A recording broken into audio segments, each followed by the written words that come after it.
We will hear argument next in Case 24-416, Commissioner of Internal Revenue versus Zuch.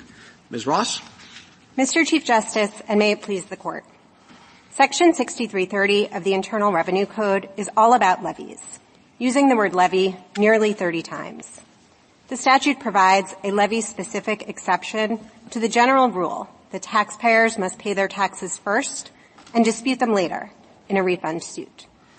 When the IRS proposes to collect a tax by levying on the taxpayer's property, that is, by seizing and selling it, Section 6330 allows the taxpayer to dispute that particular method of collection before it occurs. A taxpayer cannot use Section 6330's prepayment mechanism unless the IRS seeks to levy on her property. The proposed levy is her ticket to the IRS's appeals office and later to the tax court. But the tax court is one of limited jurisdiction.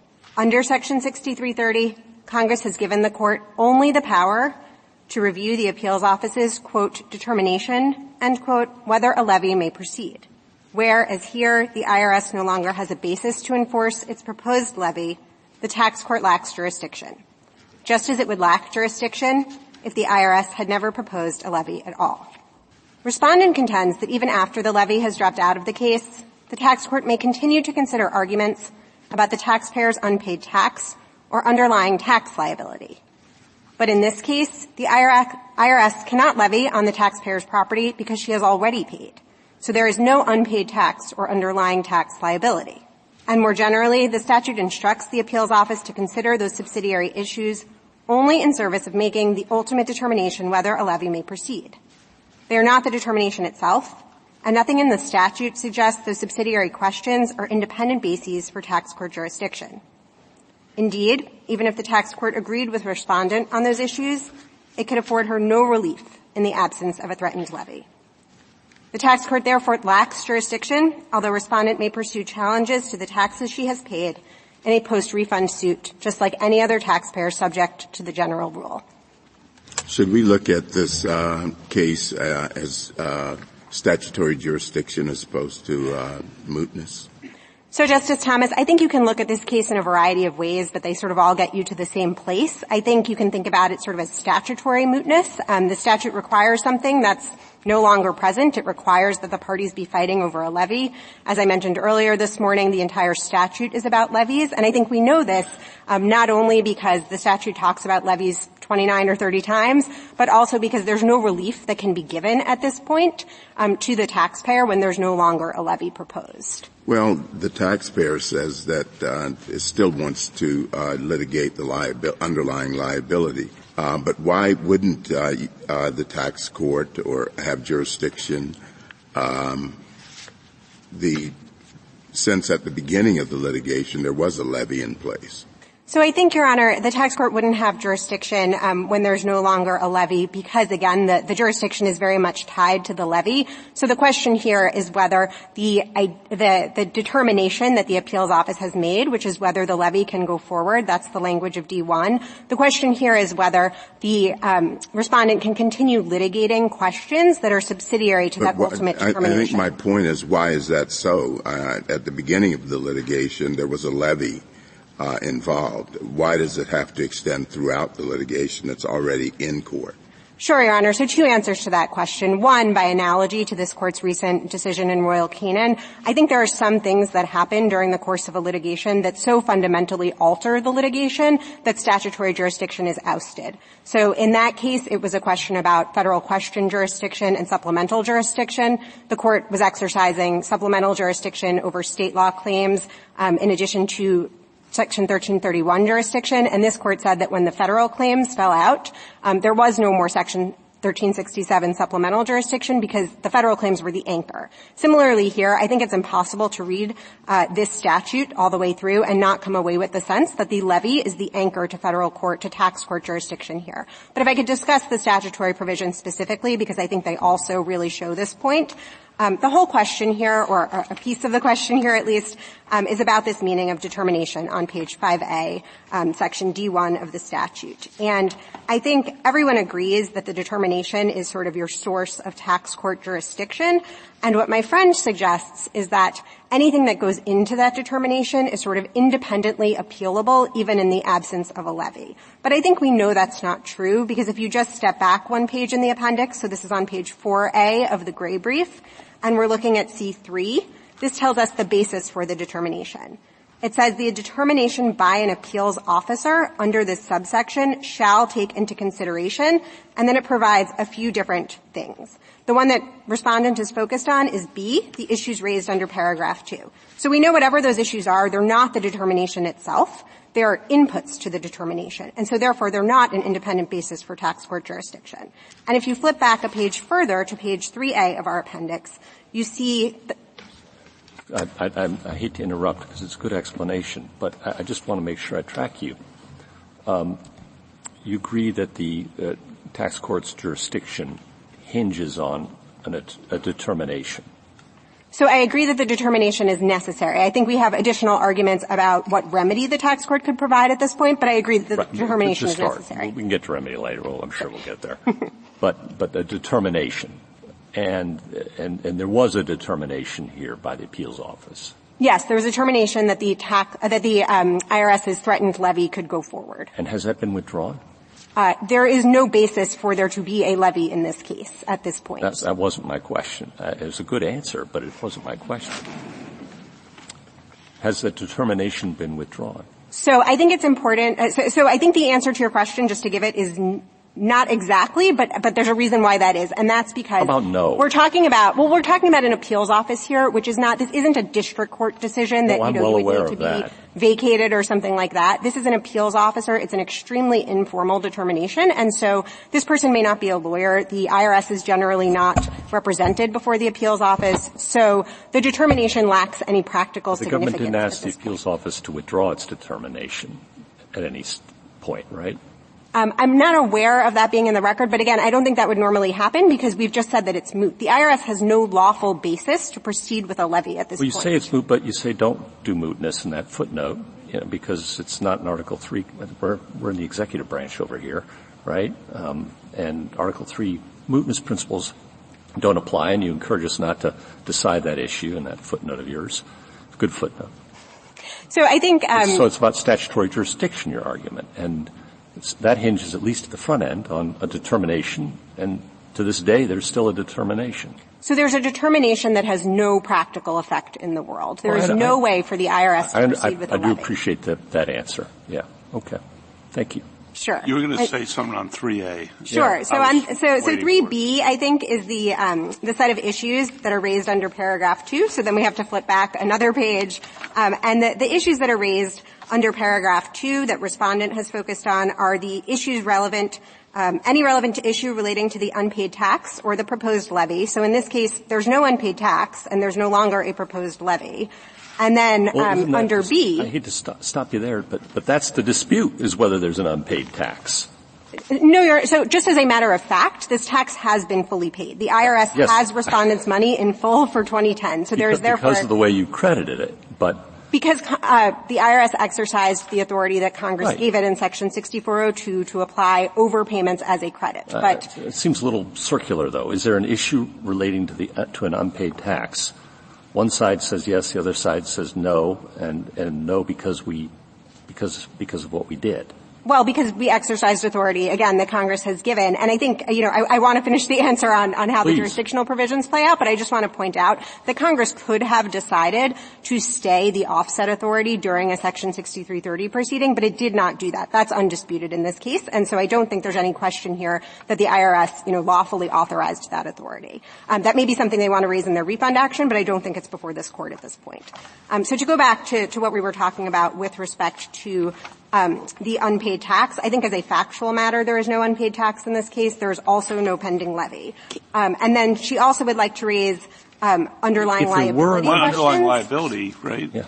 Sure. So we also think that there's no underlying liability at this point, because again, there's no liability. She has paid. And what she really wants is a refund or a determination that she's overpaid. But it's not a liability at this point. And it's not underlying anything of significance because, as the Fourth Circuit recognized in McLean. Isn't that parsing underlying tax liability a little thin? So, Your Honor, I don't think so. I think that's the natural consequence of those words. But even if you disagree with me on all of this, I think we're still obviously correct for at least two reasons. One, and two reasons that are just specific to this provision before I even get to remedy. One is that these are things that the appeals officer shall take into consideration in making the determination. We know from C3 that they're not the determination itself, and so they're not the source of that tax court jurisdiction. And two, if you go down to C3 big C, something that the tax court must take, the appeals officer must take into account in every case is this balancing question. I'm going to paraphrase because the statute is wordy, but it's essentially whether the taxpayer has, or whether the proposed collection action balances or appropriately balances the need for the efficient collection of taxes with the taxpayer's interest in this being no more intrusive than necessary. And so I think on Respondent's view of this statute, that's an independently appealable issue, even in the absence of a levy, and that just can't be right. There's no reason to still be fighting about that when there's no longer a levy. Now, I take some of the concerns that Justice Gorsuch was maybe hinting at as to, she's in court already, she just really wants to finish this out, to be talking about this is inefficient. And I certainly the whole thing's crazy. It is certainly a dense and technical statute, Your Honor. I don't know what's most efficient, but I do think that there is a dispute about the underlying tax liability. Sure, and I think Congress expected that dispute when there is no levy. And I do think there was a determination made that the government hasn't withdrawn. And so that's where I'm stuck. So, Your Honor, I don't think it's right to think about this as a determination that the government has to withdraw, because that determination, again, by the appeals office, doesn't even bind the IRS going forward. The IRS is not committing itself to taking the position that was, whatever subsidiary issues are decided by the appeals officer are not sort of the final position of the IRS for future litigation, for example. I appreciate that too. But the statutory jurisdiction hooks on a determination. We have a determination. In making that determination, you can contest your underlying tax liability. So you can contest that, but I think it's important to situate us in the type of proceeding that Congress provided here. So again, you only get into this proceeding if there is a levy. This is an extra level of protection that Congress provided in order to protect people, because while levies are well established and constitutional, they are more intrusive than other means of tax collection. And so I think it makes perfect sense that you might consider the person's underlying liability when you're deciding whether the government can finish out its levy. And Ms. Ross, so what is the determination? I mean, we see a lot of textual evidence here that the jurisdiction is being provided to make a determination, the determination. So in your view, can you just tell us what that is? That is the determination whether the levy can go forward. All right. And so your point is sort of a common sense one, I think, that to the extent that Congress is providing this extra process when someone is targeted for this particular treatment, having a levy imposed, and I'm going to ask you about if for whatever reason, but in this case, because the underlying tax liability is resolved through the credits, the levy is no longer going to be imposed. Precisely. Then the whole point of the proceeding is done, and we don't have any other cause, I think you're saying, to be looking into whether the underlying tax liability is lawful or not. That's precisely correct, Justice Jackson. And I think, the way that we would normally look into an underlying tax liability is that the taxpayer would pay their money and then they would file a refund action. And so all we are saying here is that Section 6330 has no work left to do. Ms. Ross, I understand that would be a perfectly sensible statute to write. And Congress could have done that. But Congress, I think also, rational Congress could say, hey, once you issue a levy, taxpayer can bring anything about his underlying tax liability in that proceeding too. And maybe they thought that was more efficient. Maybe they didn't think about it. That would be, it's not irrational to think that Congress would want to do that, is it? So, Justice Gorsuch, I don't think it's irrational, but I think we know from the text of the statute that that's not what Congress intended here. This is not one-stop shopping to resolve all of a taxpayer's issues. And if I could point the Court to a provision we haven't discussed yet this morning, E1, on pages 6A to 7A of our appendix. This is the provision that effectively stays the levy during the pendency of the Section 6330 proceeding. But in response to your question, Justice Gorsuch, it also does some other stuff. It tolls certain statutes of limitations, and one of the statutes of limitations that it's tolling is 6532. 6532, although it's somewhat unhelpfully summarized here as relating to other suits, it's actually the statute of limitations for a refund action. So we know very well that Congress didn't design the most efficient system where it thought everything was going to get resolved in a Section 6330 proceeding. Instead, it expected that there would be follow-on refund suits. And I think we know that for two more reasons. One is that there's no refund jurisdiction here. It's very important that the tax court is a court of limited statutory jurisdiction. Respondent has not claimed that there is jurisdiction to provide a refund here, and it's lacking. And the other is that a Section 6330 proceeding can be resolved on any one of a number of issues that will not actually tell us anything about a person's unpaid tax or underlying liability. And again, that makes sense because to Justice Jackson's point, it's really just about the levy. And of course, you might have to figure out whether the person actually owes money in the service of deciding whether the levy can go forward, but that's not primarily what this statute is doing. How often does this situation arise? Justice Kavanaugh, unfortunately, I don't have empirics for you on that. We cited a statistic in our opening brief that there are about 30,000 Section 6330 proceedings a year.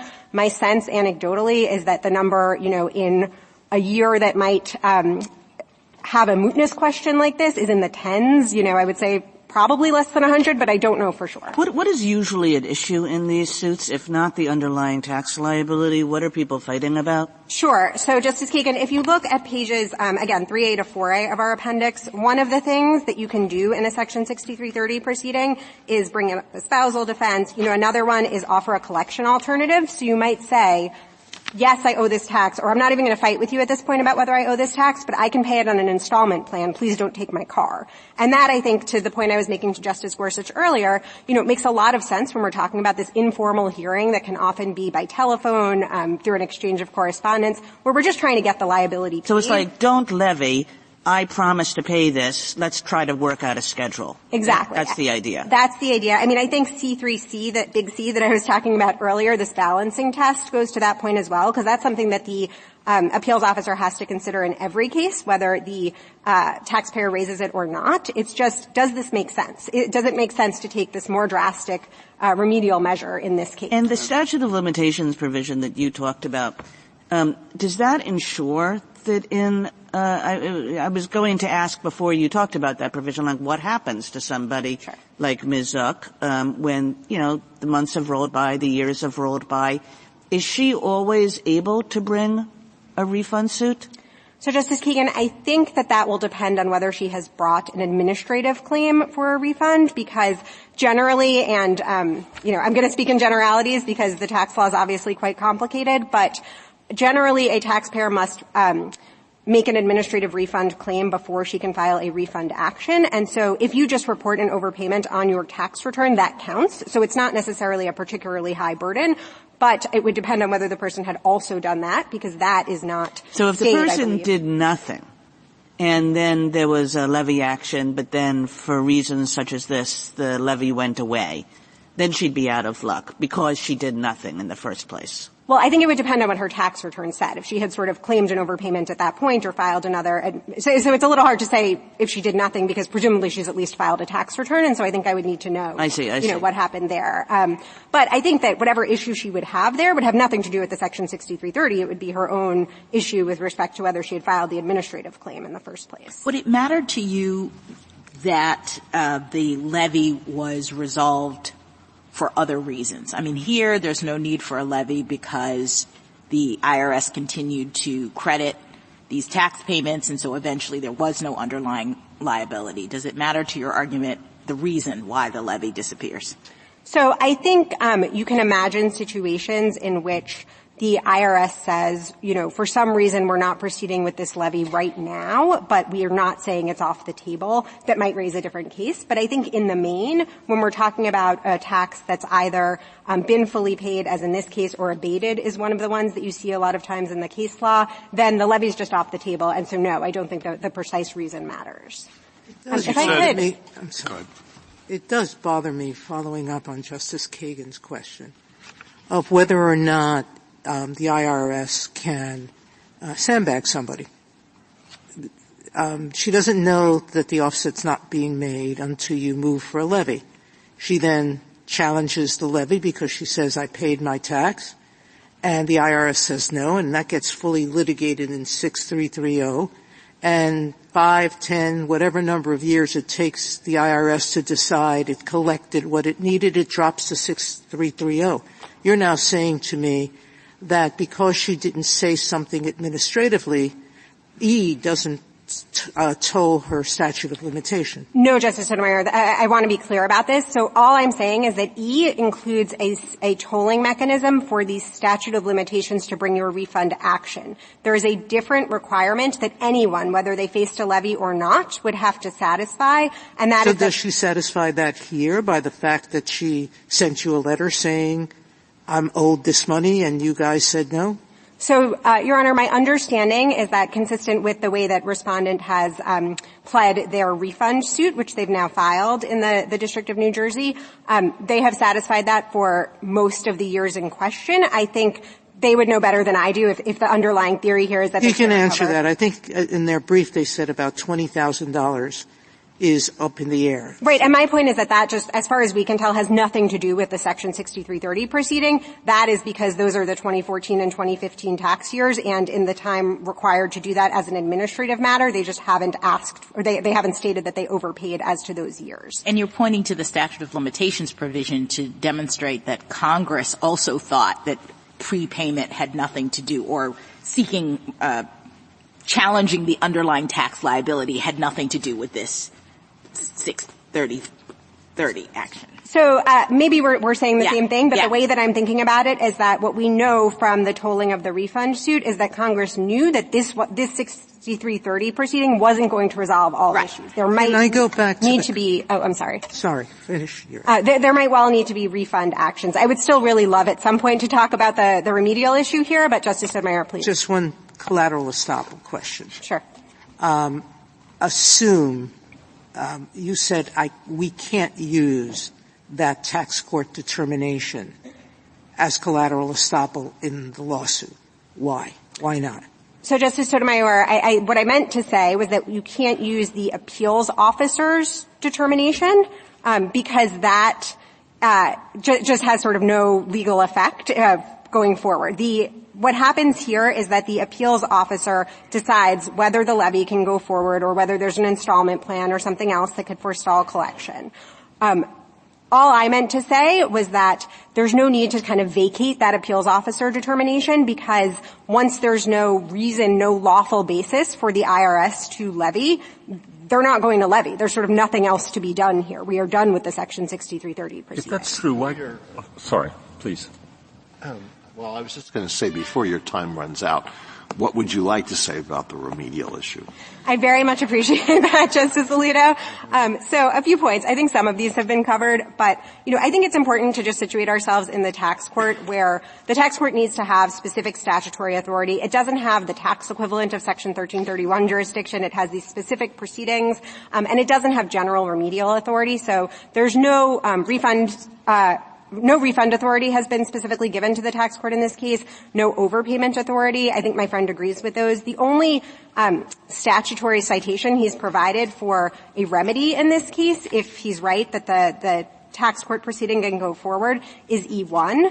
And so the theory is that E1 provides for an injunction against a levy. And so if it provides for an injunction, it must, on my friend's view, also provide for the milder form of declaratory relief. I think if you read E1, there's at least two problems with that. Number one is that it actually only provides for an injunction against the levy. And so there's no levy at this point, and therefore there's no lesser authority to provide declaratory relief. The second problem is that it's actually a stay much more than it's an injunction. This is not a permanent injunction provision. This is a provision that says in the first sentence that the levy actions which are the subject of the requested hearing shall be suspended, and then allows the tax court to come along and enforce that suspension through an injunction, but again, only during the period in which the Section 6330 proceeding is pending. And so that can't provide permanent relief in either injunctive or declaratory Ms. Ross, why couldn't the tax court simply vacate the appeals office decision? So, Justice Gorsuch, I think if the why wouldn't it have jurisdiction to do that? So I guess my first answer would be it really wouldn't make a difference. It wouldn't give Respondent anything because this levy is not going to go forward. There's no longer a levy in this case. And so vacating, as I was saying earlier, this has no sort of forward-looking stare decisis effect, and so it wouldn't give them anything. We just have two executive officers talking to one another here anyway, right? And one could say, well, that decision's vacated. Wouldn't it have authority to do that? Perhaps it would, but I still really struggle to see how that would be different than dismissing the appeal for mootness purposes. You want any further exchange? I'm afraid I do have one more question, but I'll wait my turn. You can go ahead right now. What do we do with, thank you, Chief, for your indulgence, and my colleagues too, on tax law. Of all things. What do we do with the IRS's prior position?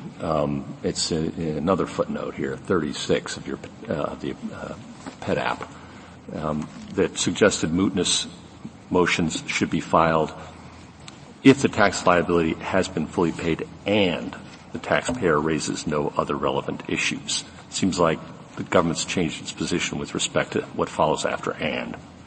I'm sorry, Justice Gorsuch. Could you just give me the page again? I want to make sure we're looking at the same thing. 32A, footnote 36. Sure.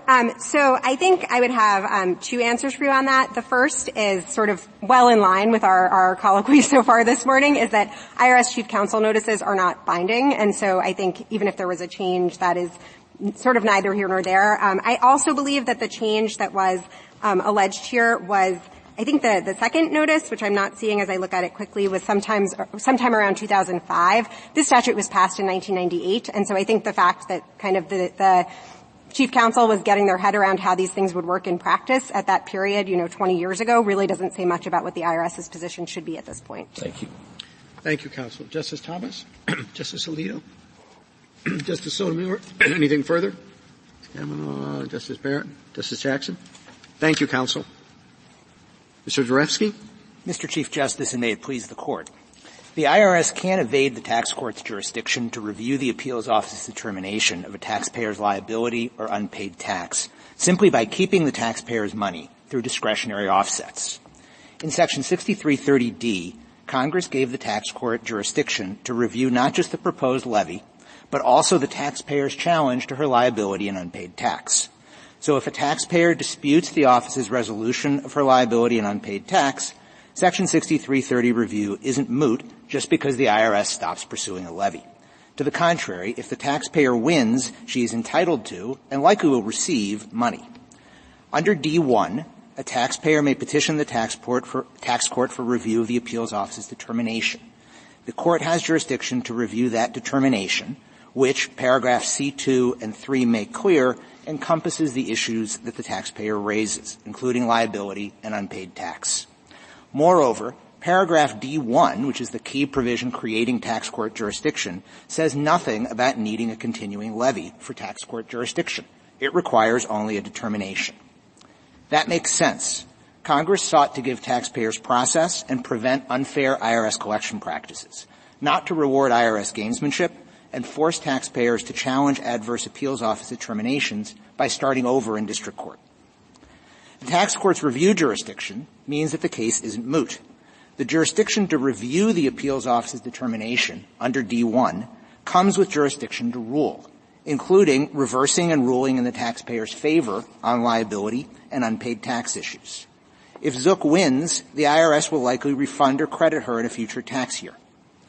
The tax court's authority comes from the jurisdictional grant in 6330D, jurisdiction to review and thus necessarily to affirm, vacate, or reverse the appeals office's determination, which includes liability and unpaid tax. I welcome the Court's questions. Do you have an example where what you just articulated actually has occurred? Meaning where the IRS... any other proceeding? I don't, and I think that just goes to show how unusual this case is. In a typical... Or it could also show that this proceeding, 6330, does no more than decide whether or not there's a levy. Well, I don't think that's right, Justice Thomas, because under C3 and under C2B, if the existence or amount of the underlying liability are challenged, the appeals office has to consider that, has to make a determination about it. Here the appeals office did. It was a determination adverse to my client, but it was in fact considered. So do you have any example of under 6330 of anything other than a determination with respect to a levy, refund or anything else? I don't, but again, if you think about the limited universe of cases in which this is going to come up, the appeals office is making a determination about the existence or the amount of the underlying tax liability. Yes, in connection with a levy. It is the rare case, like this one, where the IRS then moots the case when it's pending decision in the tax court. But isn't the default for money in this with the IRS, isn't it post-deprivation review? I mean, isn't this an exception to post-deprivation review? It is an exception. It is also an unusual statute that Congress created. But in creating it, Congress hinged tax court jurisdiction not on a continuing levy, which it easily could have said in D1, just as Ms. Ross pointed out. Congress pointed to levies elsewhere in 6330. But counsel, that's the whole context of the statute. And your argument seems to be equating determination with consideration in C3, right? You say that the court has jurisdiction to review the determination of liability and unpaid tax, as though what the hearing officer is doing is making that determination. But when we look at the statute, it says the determination under this subsection shall take into consideration things like unpaid tax. So it appears as though Congress was very clear that there are considerations to include the unpaid tax that should be thought about when you're making the determination. And Ms. Ross says the determination is whether or not the levy goes forward. Justice Jackson, I think what the appeals office is doing is both. It is making a determination about whether the levy can go forward, which is necessary for the appeals office to issue its findings, but it is also making a determination about the issues that were raised. That's not what the statute says. The statute says the determination shall take into consideration the unpaid tax. The determination. And then when we get down to tax court jurisdiction, it says such determination, such matter, determination singular, not plural. I mean, it's pretty clear that the statute is about a particular determination, that is, whether the levy will go forward, and Congress is providing people with notice and an opportunity to be heard with respect to that determination. And so I guess the question is, once that determination is no longer necessary because, for whatever reason, the IRS is no longer seeking a levy, it just seems odd that you say that there's some jurisdiction left to still say something about the considerations that the statute says you're supposed to look at in making that determination. So, Justice Jackson, a couple of points in response to that. One, I don't ascribe much significance to the singular determination given the Dictionary Act, that singular can also mean plural. But even with respect to this determination, if you look at what the determination was in this case, the initial determination at Cert Appendix 62A, it talks about how the appeals office reviewed both the tax payment transfer request and the request for penalty abatement. But how about we look at it as it exists in the statute? I mean, I appreciate that determination can be plural, but it says the determination, such determination. There's nothing about that suggests that the appeals officer is vested with the authority to make more than one determination. There's also nothing in D1 which doesn't mention a levy, in C3B which doesn't mention a levy, in C3B which doesn't mention a levy, in C2B which doesn't mention a levy, and in C2A which distinguishes, it uses a disjunctive or to distinguish between issues relating to the unpaid tax or the proposed levy. And so in these key provisions, in C and D, Congress didn't use the levy language. Can I just ask you one final question and then I'm done? Why is it gamesmanship for the IRS to get rid of the terribly punitive and coercive levy mechanism in the context of this particular case or any case?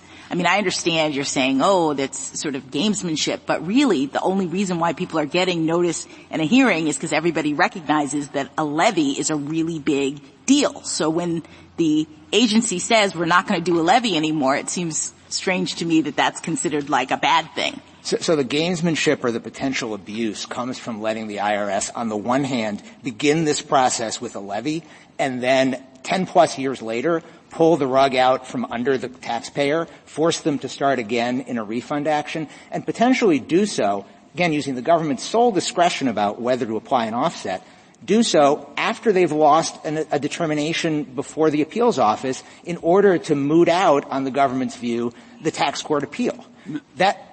Keep going.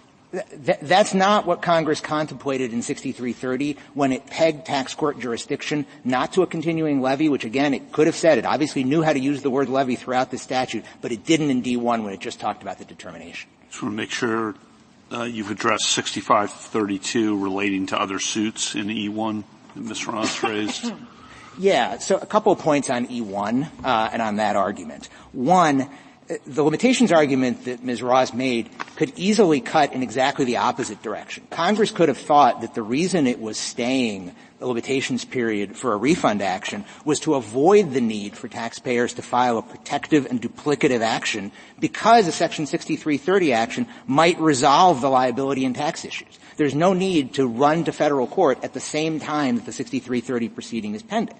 In addition to that, as Ms. Ross's colloquies with the court showed, that tolling in E1 doesn't protect taxpayers in all circumstances because it doesn't absolve the taxpayer of having to file the administrative refund claim within that 2-year time period. And in fact, here there are a couple of years for which Ms. Zuch can't recover in the refund action because she didn't file the timely administrative refund claim. So the limitations provision that Ms. Ross pointed to in E1 doesn't solve this problem and, if anything, points in our favor. So the statutory argument here is ultimately quite simple. C2A talks about any issue relevant to an unpaid tax or proposed levy. C2B talks about underlying liability. C3 makes those issues part of the determination. And D1 hinges tax court jurisdiction on a petition for review of the determination. Once the tax court has that jurisdiction, it has under D1 the authority to act that is read against background principles of appellate review. It's similar to APA 706 principles. The tax court can hold unlawful or set aside agency findings and conclusions. It can vacate the appeals officer's determinations about the unpaid tax and liability issues. The other analogy I would draw here, it's similar to interlocutory appeal under 1292B, or to review of remand orders under 1447D. Once there is jurisdiction over an order, which is analogous to the determination here, that appellate jurisdiction also includes issues that are fairly included within the order, and here fairly included within the determination. With respect to mootness, there remains a live disputed issue about unpaid liability and unpaid tax. Ms. Zuch was injured by the misallocation of her money by the IRS. That injury is obviously traceable to the IRS, and it's redressable by a favorable ruling because presumably the IRS will comply and will either credit Ms. Zuch in a future year or refund her money if a court were to hold that she was entitled to that. In terms of empirical numbers, the government has not come forward with any statistics to show that the sky will fall if the court affirms the Third Circuit's ruling and rules in our favor here. There is a report from the IRS Taxpayer Advocate showing that between 2004 and 2018, only a little over 1% of levy notices actually resulted in a CDP hearing being sought. Less than 1% then resulted in a tax court proceeding, and the government has not come forward with other examples of where cases like this are being mooted out. And so the sky's not going to fall, and the tax court's not going to have an overwhelming burden if the court rules in our favor. Ruling in the I'm sorry? There are 2 other circuits who have ruled against this position. The Third Circuit was saying it wasn't going to follow the D.C. or Fourth Circuit, correct? Correct. So the issue has arisen at least twice 2 times and 2 other courts have said no. Sure. So it's come up, as far as we can tell, a total of 3 times over the course of decades. My point is the sky's not going to fall. The tax court's not going to be overburdened by our position. Taxpayers in Ms. Zuch's position will be burdened, and I think Congress's purpose would be undermined by a ruling in the government's favor. Again, the IRS began this process with a levy. It shouldn't be allowed to pull the rug out from under taxpayers. Congress wanted to make tax court an available forum. It is a much more taxpayer-friendly forum than district court, particularly for low-income taxpayers. The Center for Taxpayer Rights brief at page 18 to 19 describes that, and the limitations problems for taxpayers in these sorts of situations. I guess that cuts both ways, though, because if it happened all the time, I think there would be a stronger sense that, well, Congress wouldn't have wanted all these cases, the unfairness that you point out, to be yanked around like this, where if it's happening very rarely, you might think Congress wouldn't have thought about it. Well, but I think the real backstop here is that Congress said that you can't bring an underlying liability challenge in a 6330 action if you had a prior opportunity to bring that liability challenge. And so I would think in a typical case, you're going to have a deficiency notice, and that's going to be the opportunity to challenge the underlying liability. It simply doesn't come up that much that these issues are resolved in 6330 proceedings, but where they are, Congress meant to provide a meaningful forum. And just to complete the point for Justice Sotomayor, yes, there are 2 cases over decades, but in those cases, the government gave up not only on the levy, but also on liability, as we pointed out in our brief in opposition to cert. And so this is a highly unusual, as far as I can tell, unprecedented case where the government has given up on the levy, but is still keeping the taxpayers' money. And that, Justice Gorsuch, to your point, is why this determination still has significance. The determination is what is justifying the government keeping Ms. Zuch's money. Just out of curiosity, does Ms. Zuch's tax liability for 2014 and 2015 have anything to do with the issues in this case? It does insofar as those. She's not seeking a refund for those years, right? She is seeking a refund insofar as the government, the IRS, has offset her earlier liability with overpayments for those years, and we're saying that that's improper. For those 2 years? Correct. The Court has no further questions. Plenty of time. Right, yeah. I'm sorry. In answer to Justice Alito, we're only talking about the refund for those 2 years that were credited against her liability, or something else was credited? No. So there were several years of overpayments that the IRS offset against the earlier liability. And she's seeking to have the earlier liability erased because the $50,000 from 2010 and 2011, I think it was, should have been credited to her, but also to get those overpayments back that were used in order to improperly offset the overpayments. So she's looking for refunds Correct. from those overpayments? Correct. Okay. Thank you. Can you explain to me just one more time the statute of limitations problem that you see arising from the government's position? Sure. So under the government's position, 6330E1 does not toll the time for filing an administrative refund claim, which is a prerequisite to then bringing a refund claim in federal court. And you'd have no notice that you need to file a refund claim until there's a determination, until they pull the switcheroo on the levy. Correct. And it's too late. Correct. Yeah. Okay. And then just curious, do you think Article 3 mootness principles apply in an executive tribunal like the tax court? Not to avoid the question, but I don't think you need to decide it. I understand. You're a smart lawyer in front of me, and I've got a chance to ask you the question. And my colleagues are being very patient, so briefly, thoughts? So I think as a practical matter, it makes sense to think that Article 3 mootness principles do apply, because the way this case would proceed, it's going to go from the appeals office to the tax court and then up to the Third Circuit. And then we get to the Third Circuit is going to apply Article 3 principles. So it doesn't make a whole lot of sense for the case to proceed all the way up to that point without regard for Article 3, only for the Third Circuit to then throw up its hands and say, nothing we can do because Article 3 doesn't apply. Thank you. So the tax court does apply those principles, and I think it makes sense. Thank you. Thank you, counsel. Thank you. Rebuttal, Ms. Ross? Thank you, Mr. Chief Justice. I hope to make just three, hopefully, quick points. The first is that my friend spoke a lot about review jurisdiction under 6330D1 and that being similar to sort of APA review. I think that's not the right way to think about this case. Again, the tax court needs very specific authorization to provide any type of relief. And so if you look at footnote 4 of our brief, we discuss the fact that there's no overpayment jurisdiction here. I think what Respondent is really asking for is something that looks like overpayment jurisdiction when Congress has wanted the tax court to have the authority to calculate someone's overpayment and, in fact, to say, you, Commissioner, need to go back and give that money to the taxpayer. It has specifically provided for that. So I would point the court to the Green-Thappetti case that's cited in footnote 4 of our brief. Section 6512B does this in deficiency actions. I think it's really important that there's not just sort of free-floating general review jurisdiction in the tax court.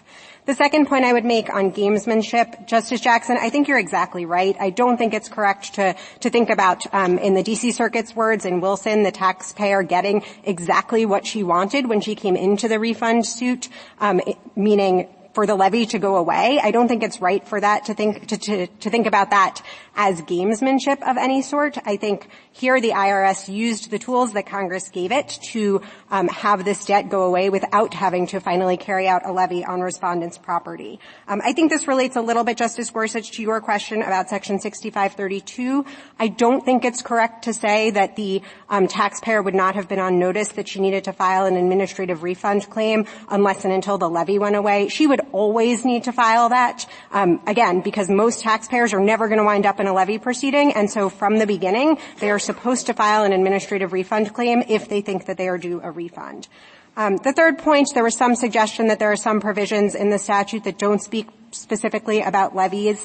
I think they use collection action or unpaid tax. We've already spoken about unpaid tax today. I really hesitate to further complicate this case, but I think the reason why the language is broader in some places is that 6320, which is a statute that we cite in our brief, applies the 6330 procedures when the government has filed a notice of a federal tax lien, and so that's why we're talking about collection actions a little bit more broadly. I don't think anything in there suggests, as I took my friend to suggest, that doesn't mean that we're focused on a levy when the levy is what's before the court.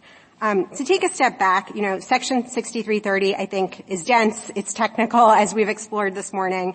But I think it plainly provides a prepayment mechanism for review of a challenged levy. In this case, Ms. Zuch has fully paid her 2010 taxes, and there is no longer a levy. Section 6330 is therefore just no longer the right mechanism for her, and we would ask that the court reverse the Court of Appeals' contrary judgment. Thank you. Thank you, counsel. The case is submitted.